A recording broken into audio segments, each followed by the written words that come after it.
You wake up to the sound of wind. You step outside and feel the freezing dirt beneath your bare feet. There are no walls, no locks, no emergency services, and no grocery stores. For 99% of human history, this was not a hypothetical survival test. This was every single morning for roughly 300,000 years. We love to watch survival shows from the comfort of our climate-controlled living rooms. We watch experts build fires from sticks and imagine we could do the exact same thing if we really had to. We think our modern intelligence, our formal education, and our rational minds would make us absolute kings of the Stone Age. But the brutal truth is entirely different. If a time machine dropped you into a prehistoric hunter-gatherer tribe right now, you would not be a leader. You would be a massive, terrifying liability. You would probably not survive the week. Your immediate failure would not just be physical. Your physical weakness is only the tip of the iceberg. The real reason you would fail is completely psychological. Your modern brain is completely maladapted to the intense, suffocating, high-stakes social reality of a prehistoric human tribe. Let us reconstruct your very first 24 hours. You wake up on the hard, uneven ground. You are not alone. You are surrounded by 30 to 50 other people sleeping shoulder to shoulder around a smoking fire. You have absolutely zero privacy. Every single thing you do, every piece of food you eat, every facial expression you make is constantly monitored and analyzed by the entire group. Do you think you could handle that level of relentless surveillance? Anthropologist Robin Dunbar famously calculated a strict cognitive limit to human relationships. It is recognized in evolutionary science as Dunbar's number. His deep research shows that the human neocortex can only successfully maintain about 150 stable social relationships. In the modern world, we spread those relationships out across vast networks. We have coworkers, internet friends, local baristas, and distant relatives. If you do not like someone, you can simply block them, ignore them, or move to an entirely different city. You can perfectly curate your social circle. In a prehistoric tribe, you do not get to curate anything. Those few dozen people are the only humans you will ever truly know. You cannot block them. You cannot pack up and leave when you get offended. You are permanently trapped in a highly sensitive social web where absolute cooperation is a strict matter of life and death. You either get along with everyone or you die alone.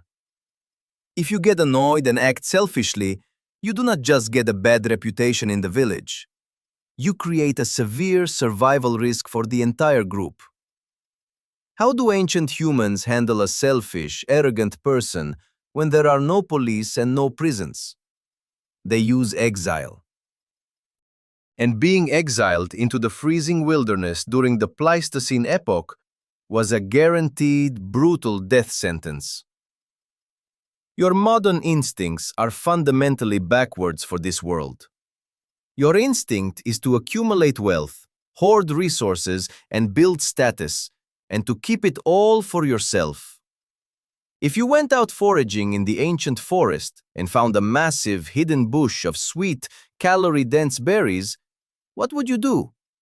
You would probably eat your absolute fill and secretly hide the rest for tomorrow. That exact modern instinct would get you killed. Anthropologist Richard Lee spent years living with and intimately studying the Jew Hoansi people of the Kalahari Desert. They are a modern hunter-gatherer society that lives very much like our ancient ancestors did. Lee documented how ancient human societies operated on a strict, unbreakable system of fierce egalitarianism and mandatory sharing. If you bring food back to the camp, it does not belong to you. It belongs to everyone. There is absolutely no concept of personal hoarding. But it goes even deeper than simply sharing your food. What if you try to take credit for your hard work? What if you catch a huge animal and expect people to constantly praise you? The tribe will immediately use psychological warfare to crush your ego. They practice a brilliant leveling mechanism called insulting the meat. If you bring back a massive, beautiful kill, the rest of the tribe will purposefully look at it with deep disgust. They will call it a skinny, worthless bag of bones. They do this intentionally to ensure your ego never inflates. They know that arrogance leads to dictatorship, and dictatorship leads to starvation.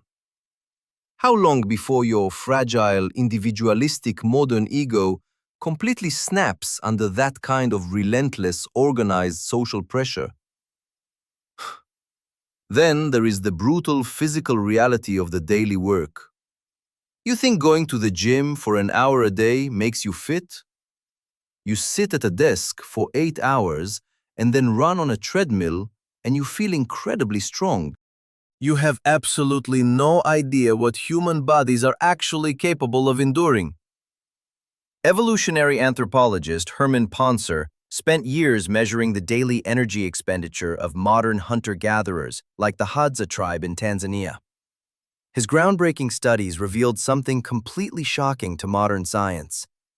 The Hadza do not actually burn significantly more total calories per day than modern sedentary office workers. But their physical activity levels are entirely off the charts. They walk for 5 to 10 miles every single day without fail. They dig through rock-hard dirt with simple wooden sticks for hours just to find a single starchy tuber. They carry heavy loads of raw meat, firewood, and water across rugged, dangerous, uneven terrain. Their bodies are hyper-efficient endurance machines. Your body is definitely not. Your bones and your joints are incredibly soft. The fossil record proves this beyond a shadow of a doubt. When biological anthropologists look at the skeletal remains of ancient humans, they see bones that are shockingly thick. They are incredibly dense and heavily scarred. Those deep scars are where massive, powerful muscles used to attach directly to the bone. Researchers analyzing ancient skeletons have found that the average prehistoric agricultural woman had stronger arm bones than elite modern rowers. The prehistoric men had leg bones perfectly adapted for constant, intense, barefoot running. Your modern skeleton is completely frail by comparison. You have spent your entire life walking on perfectly flat, paved concrete, wearing cushioned, supportive shoes. If you were forced to run barefoot through a rocky forest in the pitch-black night to escape a hungry predator, you would tear a ligament, shatter a bone, or destroy your foot within the very first mile. Your stomach is just as weak. Prehistoric humans did not always have fresh, perfectly cooked meat. In the early days, before humans mastered hunting large game, our ancestors were scavengers. They would wait for massive predators like saber-toothed cats to finish eating a carcass, and then they would rush in to smash the leftover bones with rocks. They ate raw, fatty bone marrow that had been sitting out in the hot sun. If you attempted to eat a prehistoric diet for a single day, your unadapted modern digestive system would violently reject it. You would contract a severe parasite or a foodborne illness that would leave you completely incapacitated. And what exactly happens when you get sick or hurt in the Stone Age? There is no local hospital. There are absolutely no antibiotics. A simple tiny scratch from a dirty thorn bush can easily become a fatal, rotten infection in a matter of days. A broken leg is not just a painful personal injury. It is a massive, terrifying crisis that threatens the entire tribe. Because they are constantly moving across the landscape to follow migrating food sources, they now have to physically carry your dead weight. Look closely at the famous archaeological site of Shanidal Cave in modern-day Iraq. Scientists discovered the stunning remains of a Neanderthal man known as Shanidar I. He lived tens of thousands of years ago in a brutal environment. His skeleton shows that he suffered massive, crippling injuries early in his life. He lost part of his right arm, had severe trauma to his head that likely left him blind in one eye, and he walked with a highly painful limp. In the brutal, unforgiving world of the Ice Age, he should have died immediately. But he lived to a very old age. How is that possible? Because his tribe cared for him. They chewed his tough food for him when his teeth failed. They carried him when he could not walk. They protected him from wolves. Could you provide that level of intense, selfless, exhausting care for a sick member of your group? Or would your modern impatience and intense focus on your own individual survival make you abandon them in the snow? When the sun finally goes down, your modern instinct is to flip a plastic switch and flood the room with bright, artificial light. You stay up until midnight, scrolling on a glowing glass phone. In the Stone Age, the darkness was absolute, and that darkness meant predators were actively hunting you. You would have to immediately master the art of sleeping in anxious shifts, tending the smoking fire, and waking up in terror at every snapping twig. Anthropologists have found that prehistoric humans likely practiced segmented sleep. They slept for a few hours, woke up in the dead of the night to talk, tend the fire, and check on the crying children, and then went back to sleep until dawn. Your modern brain, completely addicted to 8 uninterrupted hours in a silent, pitch-black room, would be severely sleep-deprived within days. You would be exhausted, completely paranoid, and utterly useless to the group's survival. But here is the counterintuitive twist. This is the part that modern humans find the hardest to accept about the past. Despite the constant danger, the agonizing physical pain, the terrifying diseases, the cold nights, and the absolute lack of personal privacy, your prehistoric ancestors were almost certainly happier than you are right now.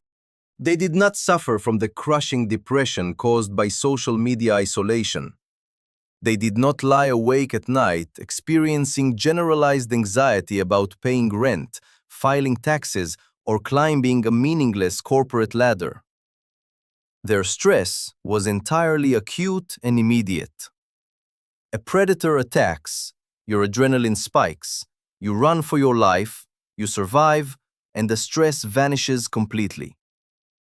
The chemical cycle closes perfectly.